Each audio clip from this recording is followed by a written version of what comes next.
Assalamualaikum warahmatullahi wabarakatuh. Kami dari kelompok 2, saya sendiri Putri Azhara, saya Fani Oktaviani, akan mempresentasikan hasil dari kegiatan kami, yaitu Sistem Informasi Penerimaan Karyawan PSDM DCC Menur Lampung. Pengertian analisis sistem informasi.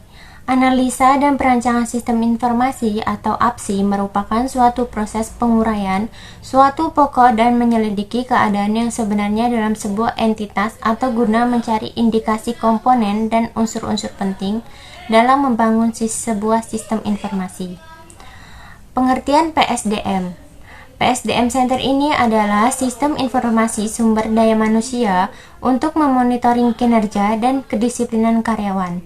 Adapun fitur PSDM Center diantaranya fitur absensi, penerimaan karyawan, kedisiplinan, kinerja, pengajuan izin dan cuti, serta laporan kehadiran kinerja karyawan dan lainnya. Sistem yang berjalan. Salah satu sistem yang berjalan di PSDM ialah menerima karyawan baru. Staf PSDM menyeleksi calon karyawan mulai dari berkas.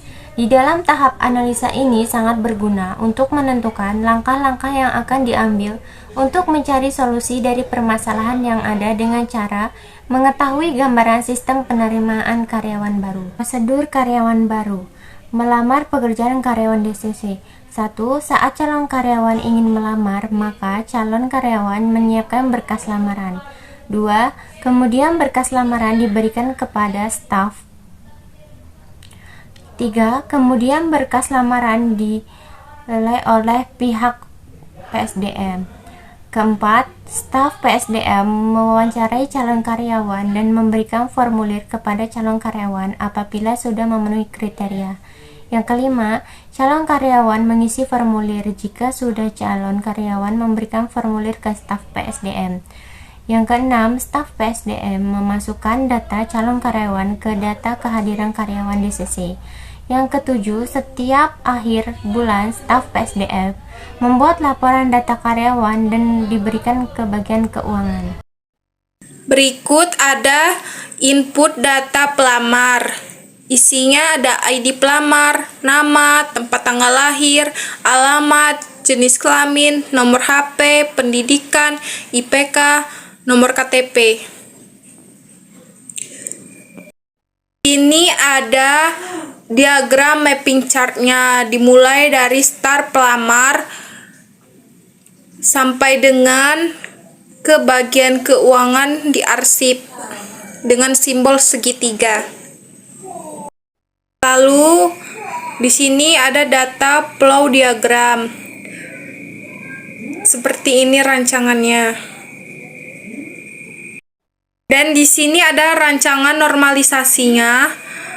Ada data pelamar, kriteria, seleksi, periode, dan ranking. Dan di sini ada rancangan kamus datanya. Seperti ini tipenya, nama database, database karyawan, nama table pendidikan, primary key KD pendidikan. Dan di sini ada rancangan use case-nya.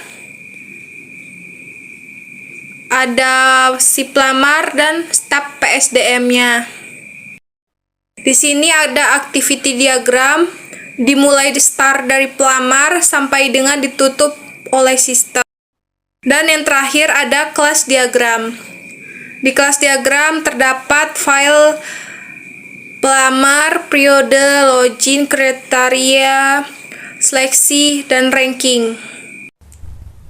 Kesimpulan, pengembangan sumber daya manusia atau PSDM merupakan sistem informasi tentang kepengurusan data karyawan, identitas karyawan, laporan kinerja karyawan, laporan gaji karyawan, berdasarkan golongannya. Salah satunya ialah sistem yang kami jelaskan penerimaan karyawan baru. Di sini kami membuat rancangan aktivitas yang sedang berjalan seperti input data karyawan, mapping chart, flow diagram, normalisasi, kamus data, activate diagram, use case, dan kelas diagram agar analisis sistem tersusun secara rapi. Demikian presentasi dari kami, semoga bermanfaat. Terima kasih. Wassalamualaikum Wassalamualaikum